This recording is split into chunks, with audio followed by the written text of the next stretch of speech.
Welcome back to the Webby O'Neill channel. Plenty of Manchester United chat to get through today, including Harry Maguire's praise for Erik Ten Hag and Kobbie Mainoo. Plus, in today's video, Reds, we want you to get involved, so get involved with your opinions in the chat, and we will try and discuss some of your comments throughout today's video. First of all, what did you make of Harry Maguire's praise for Erik Ten Hag? Well, it's international breaking it. You always wait for Harry Maguire to come out. He's come out with praise, not just for Erik Ten Hag. He came out for Gareth Southgate as well.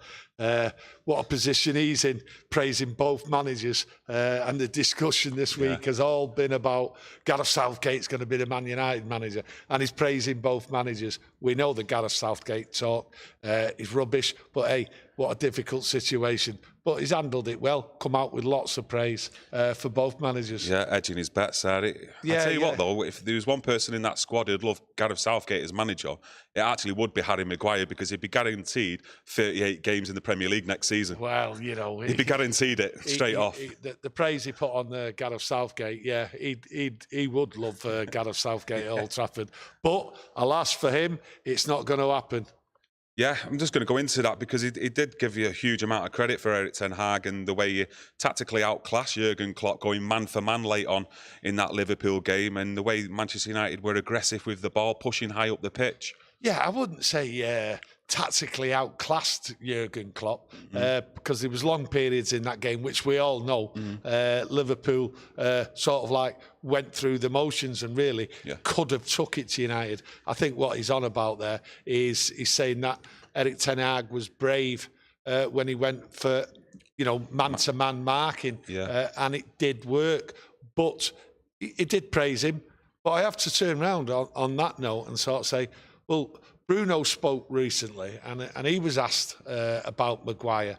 And what it was, Maguire in that game against Liverpool, and he says it's a tactical masterclass and all that, Maguire asked Bruno for help because of the speed of the Liverpool players. So when Bruno was there at centre-half, I think we was all baffled of why he was there.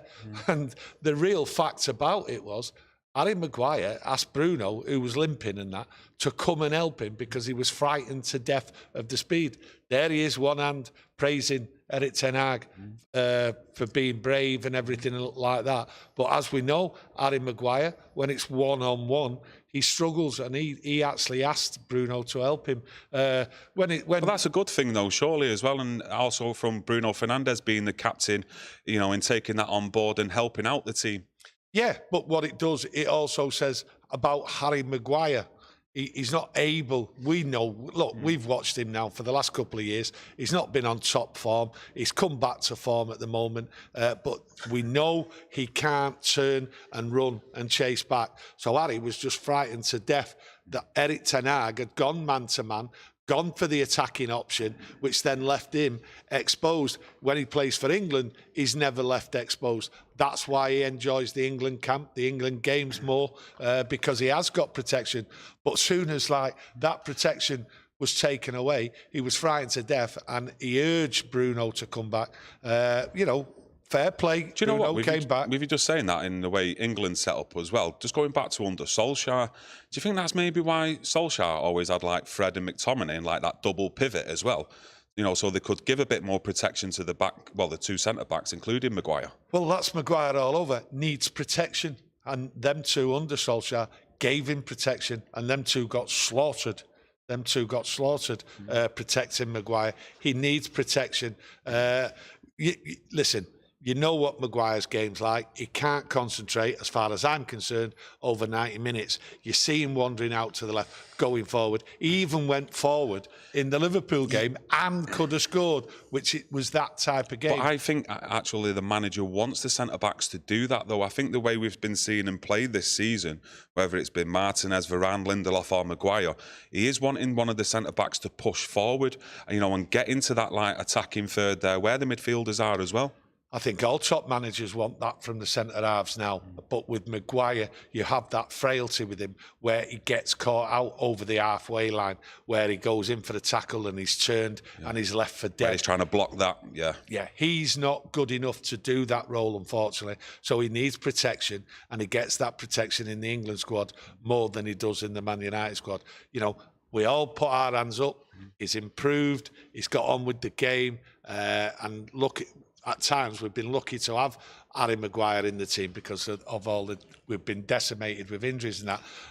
And, You've got to think as well, earlier on in the season, he actually was favoured over Raphael Varane. You know, I remember the City game here where we got beat 3-0, but he was chose ahead of Raphael Varane that game, and Raphael Varane actually missed a few games after that because Ten Hag preferred Maguire. Listen, you and I think he got an injury, did he, Maguire, around about Christmas time, just before Christmas? Listen, you know, you've got to give it Maguire, right? Getting back into the team, could have been sold in the summer, and you have to go back further. The difficulties for Maguire in this Man United squad was the second game of the season, Brentford away, 2 seasons ago. Well, yeah, let's call it a year and a half ago, right? When we got beat 4-0, he was dropped for the Liverpool game. That was him. Yeah. That looks as though like you're finished. Yeah. You know, under Erik Ten Hag. I think we all did. Right. I think everyone. You're right. I think everyone thought that was the end of Maguire, but Maguire steadfastly stayed where he was, wouldn't move in the summer, wanted to stay at Man United, and over the last couple of months, he's got back in the team. He's had an injury or two, but he's done his job. And we all have to put our hands up and say, thank God, at times, Maguire was able to play football. He's done well. The problem with Maguire is he still now long-term going forward? That's a question you can ask out there, answer out there, and I'll be answering in a minute. What do you think his overall attitude is like behind the scenes though? Because for me, when I listen to him and you know, and watch him obviously play on the pitch, he does actually seem like a top professional. You know, like when he was or when he has been dropped from the Man United starting 11 for God knows how many games, you don't hear him coming out to the press or leaking stories, really, do you? Sometimes he's questionable in what he says in the public, in the media, but you know, he's not one of them where I get the where I look at him and think he rocks the boat inside the dressing room kind of thing. No, Harry Maguire is that for Harry Maguire. That's how it seems. It's like, do you think he's all for himself? I said that's how it seems. Okay, right. I look at Harry Maguire on the pitch and that, and he doesn't talk. You know, a ball goes in and his head goes down. Something happens and he goes down. He's not. Yeah, but you've just said then he's asked Bruno Fernandes for help though the other day. So when he does need to talk, that was for self-preservation. That was for Harry Maguire's self-preservation because he knew what would happen if he got caught man to man. He didn't want that. That's how I look at it. But I look at Harry Maguire. He's not a captain. He's not a leader. We've all seen that. And Harry Maguire just doesn't seem to fit in a 90-minute game where he can lead the team, unfortunately, for him. But he's got his problems. He's got his problems off the pitch. He's got his problems communicating. And as we've all seen, many, many games with Harry Maguire, after the game, he's come out and we've all been baffled by what he's saying. He doesn't seem to see reality as we do as fans, and at times it's been proper baffling. But you still have to give him praise for coming back and standing up to pure out-and-out pressure. And I've given him stick many times, like many of you have out there. Yeah, just going to read off a couple of comments. Stephanie Griffith in the chat says, Maguire winning headers for fun, but should be scoring more from set pieces. Well, I did do pretty well away to Aston Villa a few weeks ago, didn't they? You know, in their box, winning a couple of headers. Yeah, they were small. Yeah, they were a small side, but you can't pick one game out. You have to look at it as a whole. Harry Maguire, centre-half, when you look at centre-halves, okay, top centre-halves, they score goals. They come up, they get their head on the ball, and they're there to score goals. Yeah, they make it theirs, don't they? They make it theirs, and it's part of the team tactics for a centre-half to score. We've had plenty in the past, and we don't seem to have it now, and Maguire doesn't seem to fit it, you know. There's a famous quote there, lots of people have used it, he's got a 50-pence piece head, right? That's because when the ball hits him, you just don't know where it's going to go. And it sums him up. I'm not slagging him or anything like that. He just doesn't do what he should be doing as a centre-half and putting the ball in the net on a regular basis. He should have a centre-half, a decent centre-half. Because he's a big lad as well, he's a strong lad, isn't he? And you expect him like to be a bit more, well, then again, though, You know, he's I'm trying to think over games just this season. You know, sometimes he does actually get his head to the ball, but like you say, it's not like going towards the opposition's net as though it's like a proper forceful jump, you know, to get to the ball and, you know, get it in the back of the net. You would expect a centre-half to score at least 6 or 7. Sometimes he struggles to get off the floor sometimes. Is that what you see? Or maybe that is his problem. 6 or 7 goals. A centre-half, a good quality centre-half, should be scoring and helping your team out, especially with all the corners what we get. Yeah, the Life of Riley says, I think he's been part of the reason we haven't seen Onana play out from the back. And we have mentioned it a few times, and a lot of yous out there, you know, we've kind of stopped seeing Onana playing out these short balls from the back and tend to go long more often than not now in games. I think what tends to happen is Onana goes long because teams press too much, and when you've got Maguire there and the centre halves, you know, you've got it with Lindelöf as well. You know, you've got it with Lindelöf, okay, and Varane sometimes. Right? But with Maguire, he is frightened to death of getting that ball right and messing it up. He's too slow, he can't turn, and he doesn't know where to pass it. He's frightened to death, and that's why Onana doesn't give him the ball, because Maguire doesn't want the ball. It's not his style of football, never was and never will be. So unfortunately, Onana and Maguire, it's never going to work. So on the long-term future, is Maguire going to be there?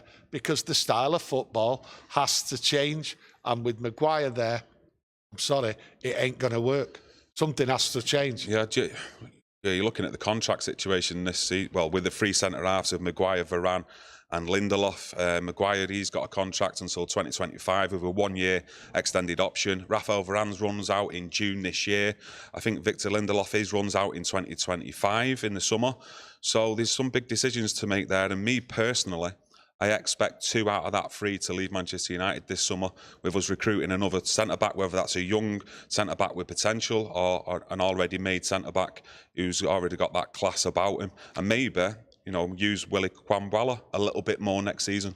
Maybe Quambala may be used towards the end of the season. Just depends on what's going on. But with Maguire, Lindelöf and Varane, you have to say, will 2 of them go? I expect at least 1. I don't expect Lindelöf to go. So it's down to Maguire and Varane. Now, will Varane be offered a new contract? Nothing's on the table at the moment. Yeah. Does he want to stay? We don't know yet. To me, I don't know about you. Has it got that same feeling as what happened with David De Gea with his contract, where that's been, you know, just being left to run down? You're hearing different press reports that he wants to stay, the club want to keep him, but there's no official news of him all sitting down and getting something thrashed out. No, maybe they're looking at it this week while the international's on, what to do with contracts with players, because they will be planning. But with Varane, I do think it's down to money. That's what I think, and I think maybe United want to offer him less money, like they did with David De Gea and maybe 1 or 2 other players in the past.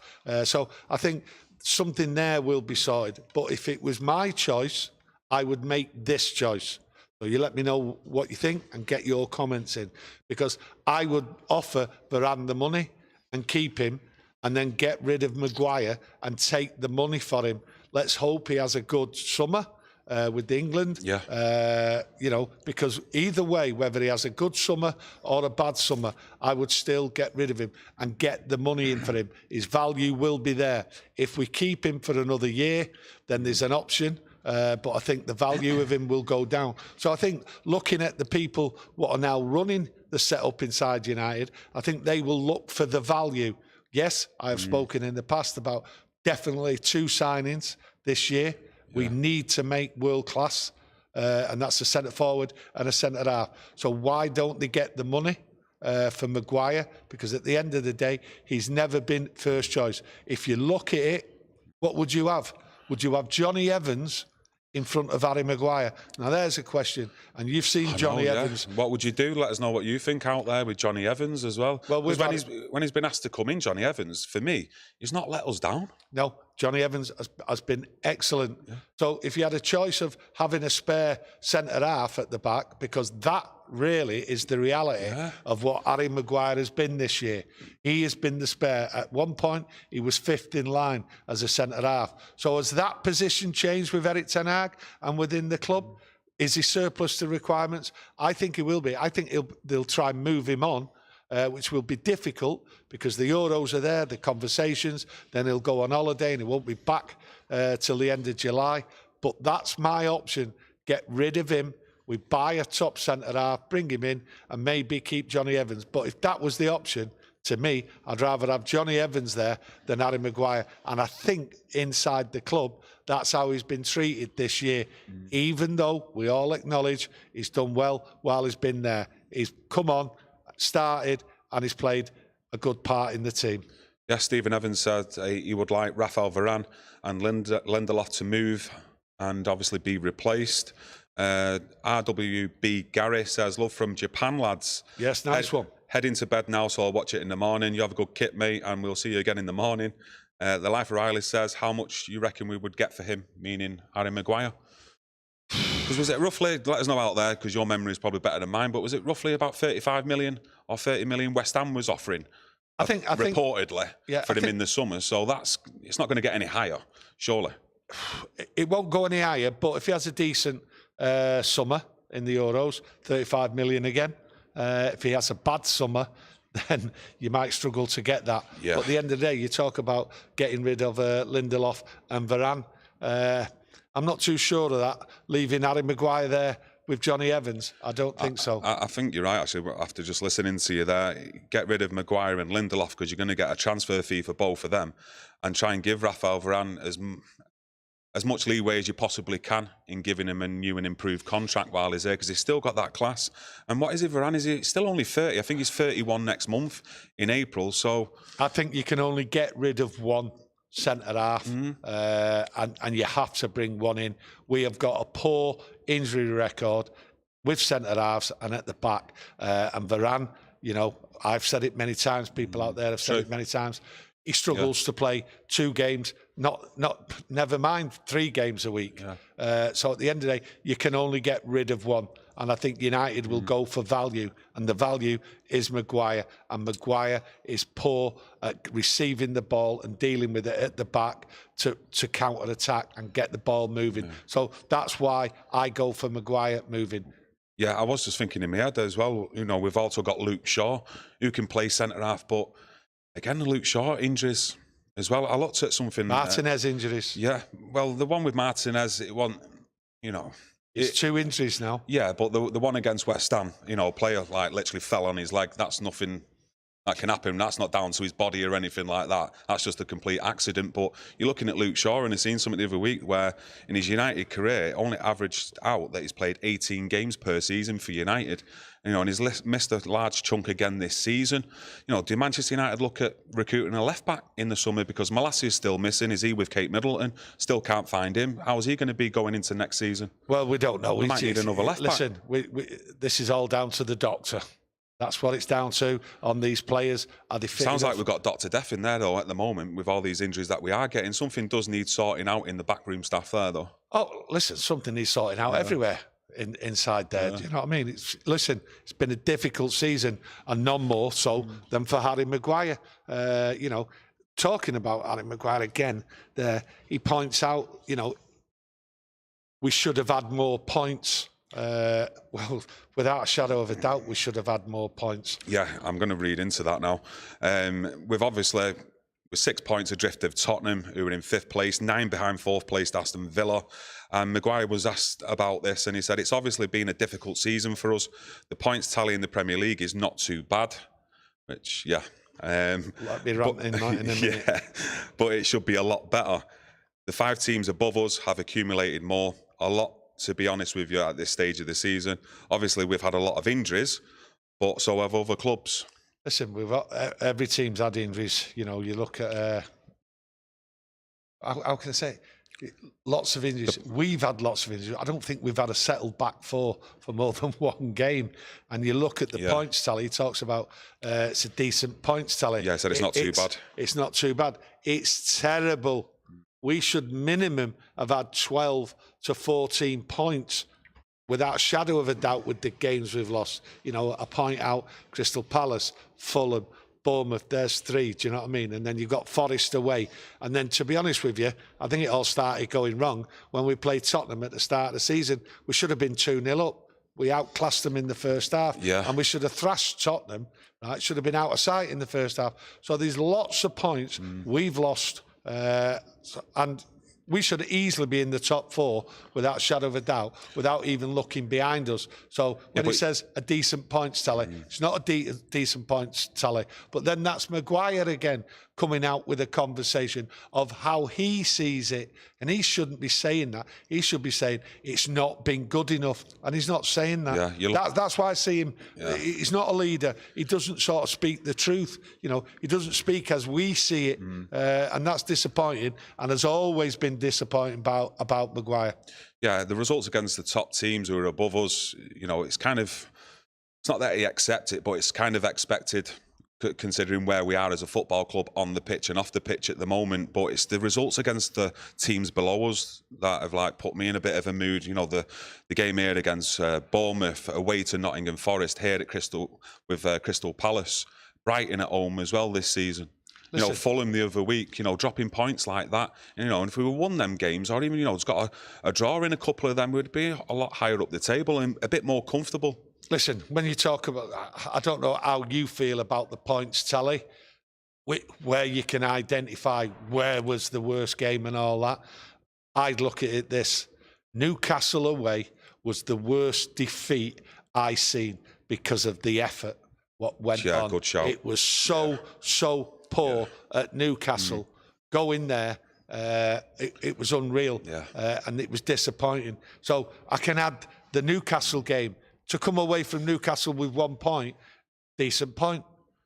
But there was no way they were going to come away with anything. It was absolutely abysmal. So Harry's not ever touched on games like that, losing points at home and all that. So that is Harry Maguire, typical Harry Maguire, avoids difficult questions and just likes to praise Gareth Southgate, and now he's praising Erik Ten Hag. So he's got a right change of heart, but he never, ever sees it as we see it. He sees it from the Harry Maguire world, and he is in some world. Yeah, he likes sitting on Gareth Southgate's knee, clearly. But I'm just going to dive into the chat. Vincent McDonnell, cheers for your super chat, my mate. Thank you. He says, we are crying out for a top ball playing centre-back, which suits Ten Hag's style. Maguire needs moved on in the summer. I totally agree with everything he said there, to be fair. Totally agree. It's a ball playing centre-half we need. You know, you've got Martinez there. He can play the game. He's comfortable. Playing it out left, playing it straight down the middle. He's fine with it. You can't argue with him. Even Luke Shaw, when he's played there, can play it, but he's not a centre-half. So it is a ball-playing centre-half. And I think the only way we're going to do that, with the situation with the money and everything, I'm not too sure how we're settled with money. 1 minute, we've got loads of money. Next thing you know, it's FFP. I don't think anyone really knows what's going on with the state of the bank account in any football club. So at the end of the day, it's a centre-half, a ball-playing centre-half, because that's what Erik Ten Hag wants, and you're quite right. Yeah, there's not that many centre-halves I can think of on the top of my head. Your world football knowledge might be a lot better than ours, so if there is any centre-halves out there, let us know in the chat, because the only one I can really think of right now in the Premier League is the young kid from Everton, who we played here the other week, that Bramthwaite, but he's a left-footer as well, so, you know, you don't Where's see he a lot. Going? Martinez's position. Exactly. You got Todibo there at Nice. Listen, as well, you know, would United look to go for him again in the summertime? Why would you sign another left-footed centre-half? Do you know what I mean? It doesn't make sense. We've signed wingers for no reason. When it was a centre-forward, we needed signing. So at the end of the day, you know, we're overloaded in some positions. It's a ball-playing, proper centre-half we need. Someone who can go over that halfway line, carry the ball and keep it and get back. What do you think of Kobbie Mainoo, who's been called up for the England squad? Looks happy up there, but made up for him. Let's hope he gets looked after as well. I'm made up for him that he's got the England call up. I'm disappointed from a United point of view because I've said it before. I think Kobbie Mainoo should be just like brought on and looked after in the Manchester United squad. I don't think we should play him too much. We can all see the talent, what's there. It's still raw. There's still a few things to do. So, yes, I'm made up for him personally. That is in the England squad. Do I think it's a bit quick? Yes, I do. I think going straight into that England squad now, after only a few games for United, because that's really all it is. And you can tend to overhype a player in the early stage of his career, and I just hope that it's not too much of a weight to carry for Kobbie Mainoo, because I think the expectations with everybody in the country, especially with him now playing for going into the England squad, is that this kid is going to be a great player. You know, I think Harry Maguire even said... he's actually likened him to Jude Bellingham, with you saying about overhyping. Yeah. But in comparison, is to do with like the maturity. He sees a maturity from Kobbie Mainoo and a willingness to work hard every single day in training. They're the two things we all see. The maturity of the fella, he's working hard, and you see the maturity on the pitch. He's not afraid. He's brave. He is brave, but at the end of the day, that's what young players do, and more to it for Kobbie Mainoo as far as I'm concerned. But we should all just slow down with Kobbie Mainoo. There's a long way to go yet. Where do you see his best position? Because when we done that video a couple of days ago, we was discussing Ratcliffe's interview on that cycling podcast, and Ratcliffe was talking about Casemiro and Mainoo being defensive midfielders.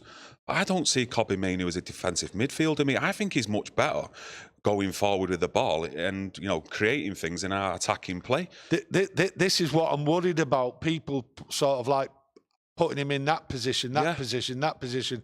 I don't really know where Kobbie Mainoo's going to end up. It's early in his career. He's enthusiastic. He can do the job. He can track back. He can tackle.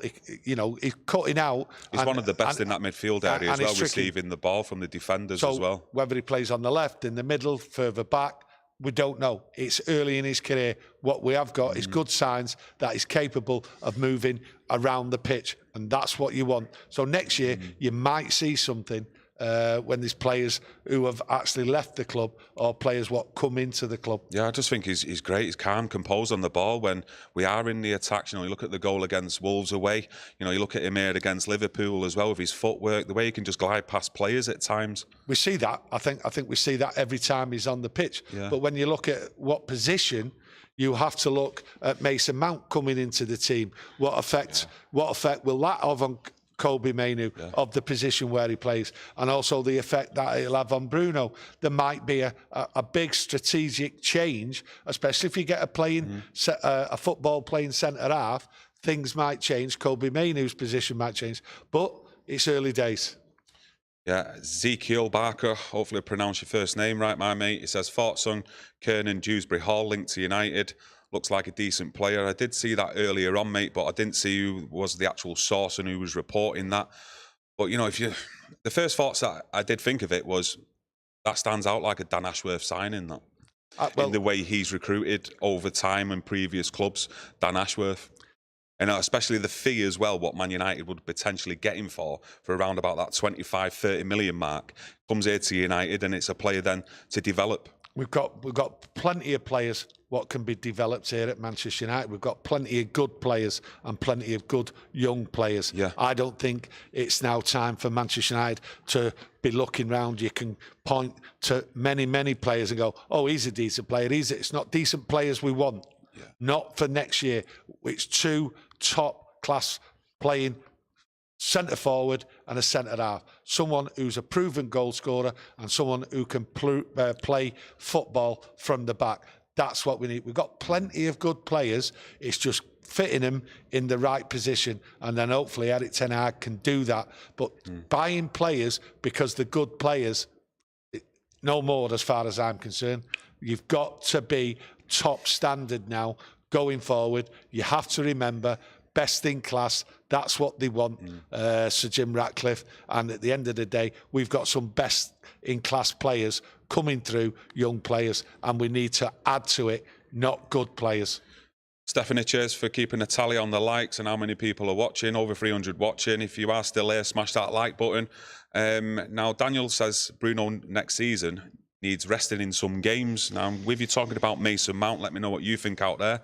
But do you see Mason Mount's best position as where Bruno plays, or do you see him maybe taking time in and out with Kobbie Mainoo, switching between them two? I'm going to be absolutely honesty, I don't know where Mason Mount's going to play. I don't. And if you talk about moving Bruno out of his position, then what's the point? What's the point? Bruno's got a job to do. Yes, he drives you mad at times, absolutely barking mad. Doesn't miss a game, always wants to play. And when he's on form, he does it. But when he's ranting and raving, he drives you mad. And really, it's not good for the team. So he has to up his game in that side of it. But where Mason Mount's going to play, I just don't know. And like I say, I go back to what I just said before. I think Kobbie Mainoo, that might not be his position next year. Things might change. So let's see in that pre-season. I think that's where you're going to see, going forward, the style and the tactics for the following season. If Erik Ten Hag does actually get his top targets, his number ones in 2 or 3 positions, you might see a total different change in how they play next season. I think that's what's going to happen. I don't think we have to go mad in the transfer window. I think you can have too many players and then too many players get the nose put out, and then you have to look at the decisions, what have already been made. The squad's been slimmed down. Lots of players have been put out on loan, and there's lots of players what are going to be leaving. And it's just a matter of gelling and getting the right and everyone understanding where they go. But you have to add quality to the squad, not good. Yeah, I just want to end on a report what was in the Guardian yesterday from Jamie Jackson, and it was to do with Erik Ten Hag's future. I want to know your thoughts on it and everyone out there. And it stated in his report that Erik Ten Hag is to remain MUFC manager until the end of the season, with the Dutchman so far impressing Sir Jim Ratcliffe. Ten Hag is involved in discussions regarding the squad and planning for the summer transfer market, as Ratcliffe and Brailsford wish to allow him maximum input. So, to me, it's like two sections of that contradict themselves. Of course they do. Because 1 minute they want him to have maximum input, but he's only here until the end of the season. Yeah, well, it's like they're edging the bets constantly, these journalists, and I just, for me personally, over the last few weeks, I think that the standard of journalism has been absolutely poor to do with Manchester United. It gets poorer. It's crap. It gets poorer and poorer, the standard of journalism in International Week. Do you think? But that is so poor. Do you think that's because of Ineos coming in and the way they run things and the way they are as a company and as men? You know, they don't interact with journalists, so these journalists are having to make more and more stories up themselves, instead of maybe in the past, you know, these players or people inside the club who have actually been leaking stuff, what's been going on. No, I look at it that there's less stories coming from inside Manchester United. Yeah. I think there's less stories coming out, less stories being leaked, which is good. So when something comes out, you jump on it, you look at it from all angles, and hopefully you get it right in your interpretation. But these journalists are coming out with things because there's nothing coming. That Jamie Jackson there just talks a proper load of waffle. Yeah, Erik Ten Hag, yeah, he's doing this, he's doing that till the end of the season. Oh, but he's admired in Germany and this, that. Absolutely. He didn't say that. That's come from other reports. Yeah, but he's following on it. About Germany, like any of the German teams over there would love to have Erik Ten Hag. But but they all copy each other. They all go on with it. It's, you know, absolute rubbish. But it's poor journalism. But there's not a lot coming out from Man United, so things are actually changing. And you have to go back to David Brailsford. He got the squad. He got them all together. You know, and he issued, and this is what I said a while ago. He's told him, this is what I expect from you. Never mind Erik Ten Hag telling you the standards. Any of this, any of that, any messing around, we are not going to stand for it. And I think the players have learned, you're not getting the stories coming out. Yeah. You are not getting them. Yeah, there were some good stories early on in the season from The Athletic with Laurie Whitwell, who's been on a good friend of ours, Andy Mitten as well, who's a good friend. But, you know, this year, the calendar year, I think the journalism's just been so poor, especially with all the bravado and all the stories coming out with the takeover, Sheikh Yazim, then it was Sir Jim Ratcliffe. I've just kind of lost a lot of trust in a lot of journalism to do with Manchester United. I think when you go back to that Newcastle away game, I think after that, a lot of it sort of quieting down. Yeah, true. You know, when you do look back, I think the riot act was given after that game. Do you know what I mean? And possibly a couple of weeks after that. But for the last 2 months, it's been quiet. You know, stories about players leaking stories and all that. Where have they gone? They've suddenly disappeared and all that. So the written press and that, and the media, they're just coming out with just pure waffle. And there's nothing better to connect a Man United story with an international week, because they're the two main topics. And here in this country, England and Man United. Mix the two together and you've got a full week of nonsense, and that's what we're having. Vincent, we'll get onto your chat in a second, my mate, but Bexley says ESPN need to be sued for character assassination on Erik ten Hag, and you've got, is it Mark Ogden, Rob Dawson, who do a lot of reporting for him, also on their actual news channel, Craig Burley, is it Charlie Nicholl as well, and they go absolutely full throttle on Manchester United. They love it when Manchester United get beat. That's right. They're probably the worst outlet for it, to be fair. You've got a good shout there, mate. Yeah, listen, I don't listen to them. It's very rare I see anything from them because I already know what they're like. But what puzzles me is you get Manchester United fans who are in the media, and they actually talk to him and they quote him and they get stories and all that with him based on where they come from, and where they come from is a hatred, right? And it's just pure attack Man United. So I don't understand why people actually engage with them. But hey, everyone has their own way, don't they? Yeah, no, of course. Vincent McDonald, cheers for your super chat, my mate. Thank you, mate. Says, would like to see Mainoo, Mason Mount, Bruno together. Mainoo is a deep lying midfielder, Mason box to box, and Bruno as a number 10. And I think that's a good shout. It's got Mainoo in there, Mason Mount with the legs, trying to press, etc. Listen, it's a good shout, yeah. and I like it. Is that your mobile? Yeah, it'll go off in a sec. Go on. No, it'll go off. No, it's a good shout what he says, but I actually don't think that's what it's going to be next year. I think we're all going to be surprised on that midfield and how it is. The midfield is too wide open. It has been for a while, and I think there's going to be big changes there. That is United's downfall this year. Once we attack, there's a big space from the defence to the forwards, and we get caught out. So it's going to change. It has to change. Yeah, just like to thank everyone for joining us in the chat today. Thank you. Guy-Dub says, soonest is another bell end. That's totally right, that, my mate. And there's a few others out there, especially on that TalkSport as well. But yeah, just like to thank everyone for joining us, smashing that like button, getting involved in the chat as ever. And if you want to continue the conversation, get involved with your comments underneath the video. On that note, actually, I'd just like to thank everyone who got involved in our last video on Gareth Southgate. The amount of comments that come through on that video underneath. And the great discussion. The likes that are hit on the video as well. It's always much appreciated, but I just thought I'd let you all know that we do look, we do interact, and we do see what's being said, and we appreciate every single one of you. So much appreciated. You enjoy your Friday. We'll try and get back out on Saturday, if not Sunday. But if we've starting to enjoy the rest of our weekend, we will be back probably on Monday. It depends. Thank you, everyone. Thank you.